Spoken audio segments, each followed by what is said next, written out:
We're dodging the traffic here. And welcome back.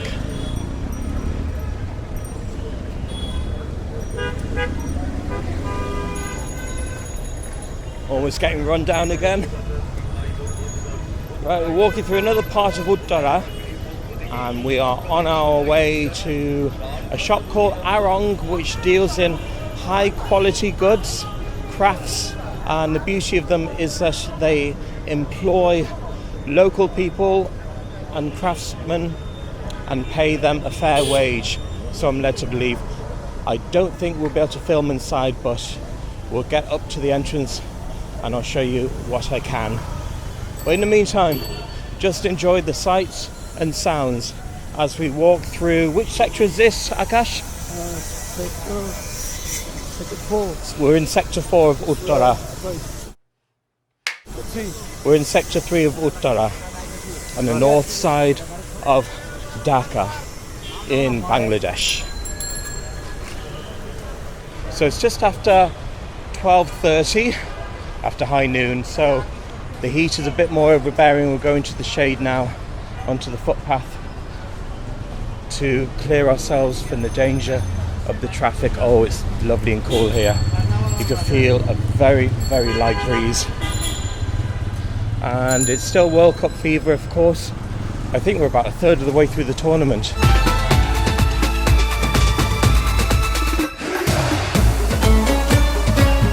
And if you see in front of me, you will see the Brazil flag, or their effort of it, because they are crazy about that team, and also Argentina. They're the two favourite teams here in Bangladesh. So there's no Argentinian flags around. There's a Saudi flag there. But you see around me, all the stores have clothing on them, a bit of street food. There's a mishmash of basically everything here.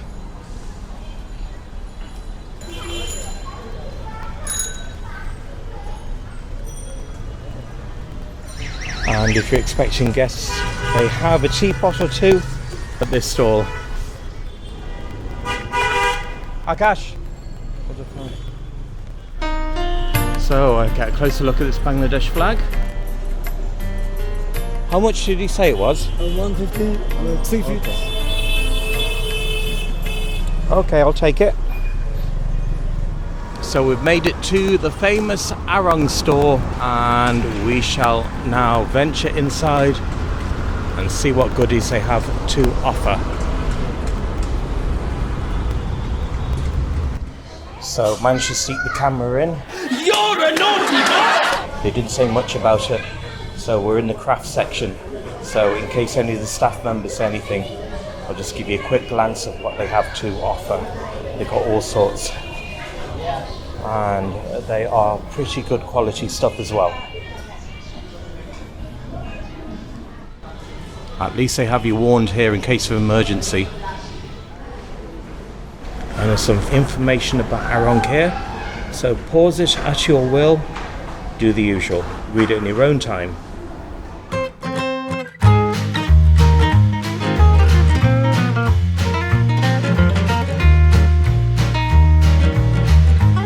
So I've finished my bit of shopping here at Aarong, so we're now on the top floor at the cafe called Grassroots Café. I was here 6 years ago and the food was quite delicious. And it's not bad value at all if you have a look here. So they offer value meals from 200 taka, which is about €2. And I wouldn't be after the steaks today because I'll be having a slap-up meal later on. But looking at the coffee, the cappuccinos start at around €2. So it's not too bad at all. And there's Akash there.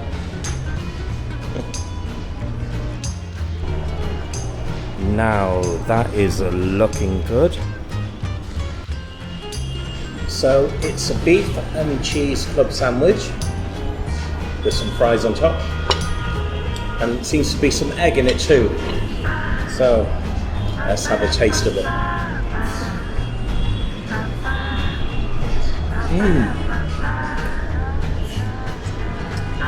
Now, being in Bangladesh, I actually miss sandwiches like this because they're very hard to find and you only get them in more upscale venues such as this. But with a cocktail stick in there. Dollop of ketchup on the side. I'm very happy with that. And I'll put the price below as well, because I forgot what it is offhand. And now it's a cappuccino test. It seems extra hot, but unfortunately they misunderstood me. I asked for plenty chocolate powder on top, but they mixed it in, and then they did this design with the heart because they love me. But I'm here more for the taste test. Aesthetics aside.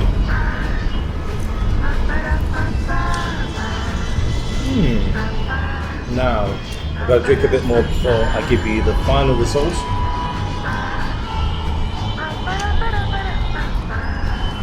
Not bad at all, but very milky. I'll have to try another taste to ascertain more information. Now I'm going to have to leave the final score below because I've got to try more of it before I can give you the full results. So I'm going to leave you be and enjoy the rest of this coffee here on this afternoon here in Grassroots Café above Aarong in Uttara, Dhaka. I've always wondered where you buy babies from, and that is a shop to go to.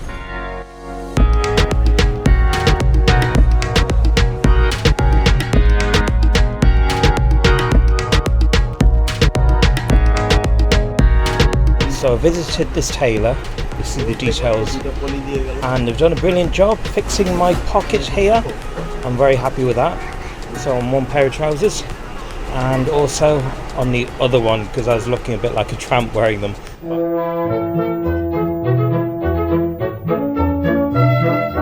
But I need them because they're very handy, they're very thin and ideal for warm weather. So onik donyobad, and it only costs about 300 taka, which equates to about €3.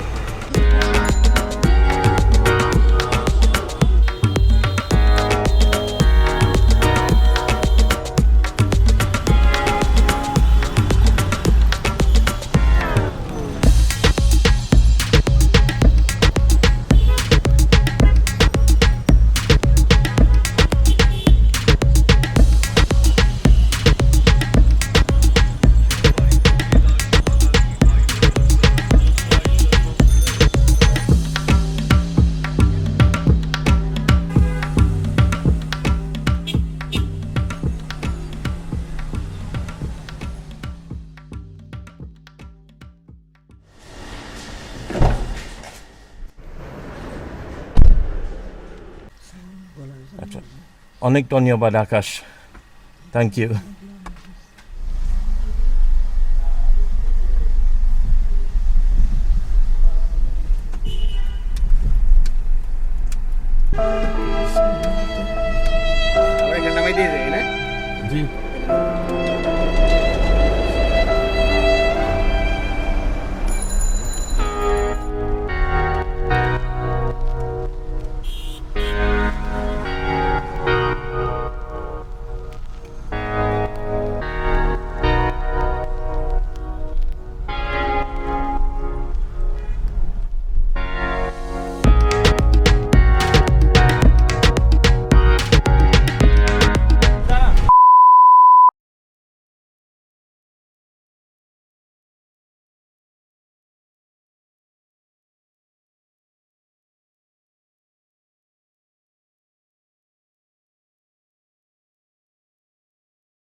And so that virtually draws an end to my journey in Bangladesh for 2022. There was a bit of drama which ensued as I entered the airport because my father wanted to say goodbye to me and they wouldn't let him through.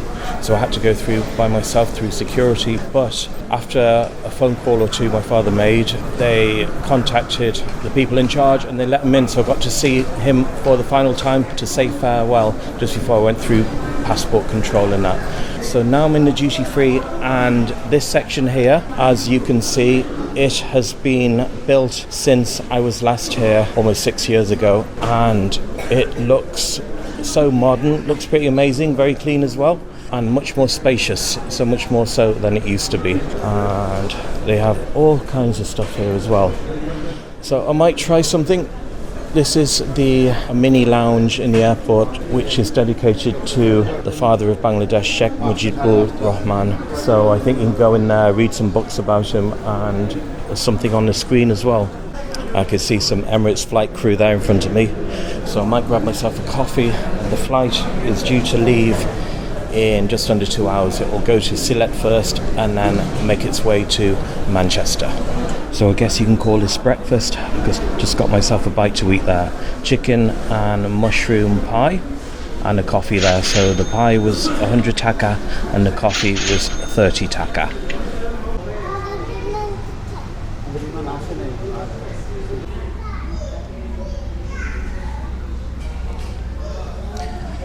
Well, I'm finally sat waiting to board at gate 4, and some more drama ensued with security as I got all my stuff out to go through the x-ray machine, laptop, cameras, drones, etc.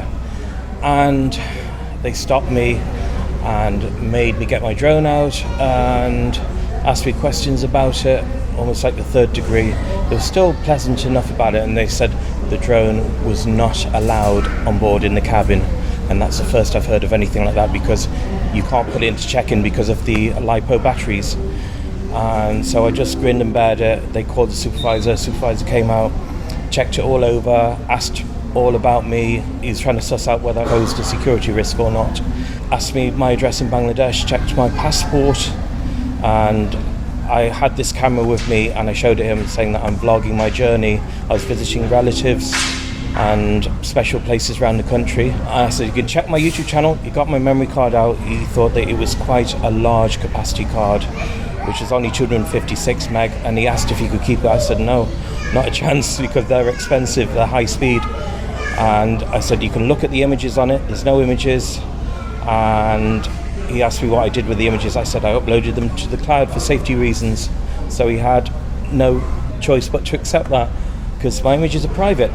So without the right authority, he can't look at them. He has no right to look at them. And I said, you're welcome to check it anyway on your system. He wanted me to get out my system, my computer, which I wasn't prepared to do, because I wasn't being detained for anything unlawful. So anyway, in the end, I guess I don't look that dodgy. He released me, but I had to keep the batteries out of the drone bag. But it made no sense because they're basically in the same camera bag, but next to the drone bag. Anyway, thankfully that drama's over and I'm about to board the flight. So finally I'm now on board flight BG207 to Manchester via Sylhet. Yeah, they're doing it backwards for some reason. And I barely had any sleep last night, 2 hours if I can call it that. I kept waking up and falling back to sleep, probably because I'm excited to come back. So I'm just going to sit back and relax as much as I can, probably get a bit of shut-eye if that is possible. But I'm going to have no internet for probably 10 hours. How am I going to manage, you're going to ask? I'll do it anyway. Catch you at Manchester.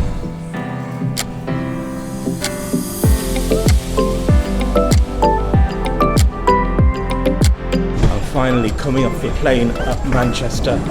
You can feel how nippy it is. This is what I've missed. Give me the cold any day. No, just kidding. I actually did enjoy the warmth, right? Gotta get through all this now, and finally, hopefully, my brother's waiting on the other side to collect me. So I'm finally through passport control, picked up my trolley for a bargain of £1. So I have to give it back after I've used it up. And now for baggage reclaim, I think it's going to come up onto this belt here. Yeah, that's where all the brown faces are congregated around.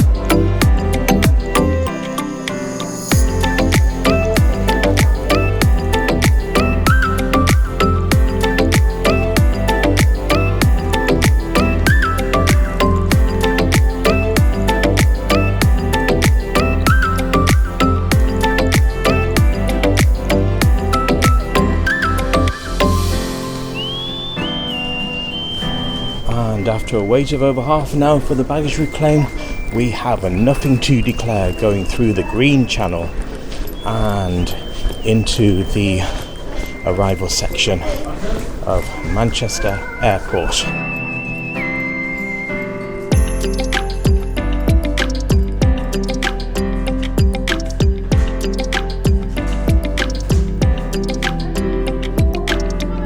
Can we squeeze through? Only just made it there to the final furlong. Ooh.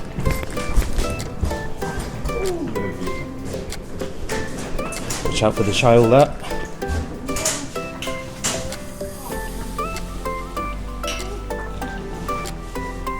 Sorry, excuse me please. Thank you.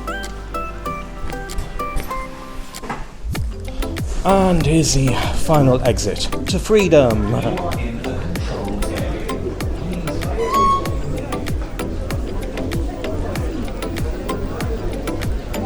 here are the big crowds awaiting me, awaiting my arrival.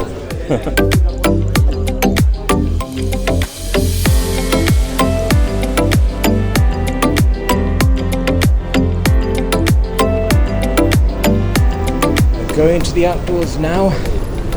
And it's a blooming nippy 4 degrees Celsius here outside Manchester Airport, but it makes a refreshing change actually. I am actually enjoying this. Right, I'm just got to look around for my brother. He should be here any moment to pick me up, then it's homeward bound.